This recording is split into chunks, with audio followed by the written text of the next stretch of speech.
Police वाले आके direct धमकी दे के गए, कोई वार्निंग नहीं दी है, डायरेक्ट धमकी। और इतना मेरे बच्चों को लेकर मैं काम पे रहा हूँ अभी हाल में।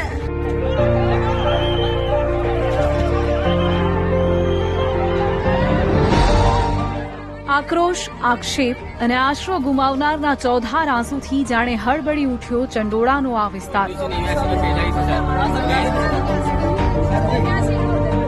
74 બુલડોઝર, 200 ટ્રક, 1800 કામદારો અને 2000 પોલીસ અધિકારીઓ સાથે કાર્યવાહી। ક્યાંક ઘર્ષણ તો ક્યાંક લાઠીચાર્જના દ્રશ્યો।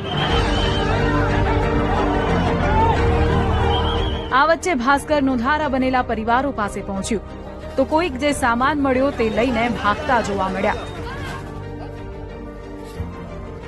તો કોઈકને તો સામાન પણ નસીબ ન થયો। रास्ते में आके रहना पड़ेगा, क्या करेंगे, कोई भी तो घर भी नहीं दे रहा हमारे को। एक घर हो तो ढूंढ ले पर इतने लाखों की तादाद में ये इंसान कहाँ से घर लावे। એક સમય ઐતિહાસિક ગણાતો આ વિસ્તાર 1200 હેક્ટરનો છે। ધીમે ધીમે મિની બાંગ્લાદેશ બન્યો અને 14 વર્ષમાં ચંડોળાનું ચિત્ર બદલાઈ ગયું। આજે પાછળનો આજે મોટો જે ભાગ જોઈ રહ્યા છો એ મોટા તલાવ તરીકે તેને ઓળખવામાં આવે છે।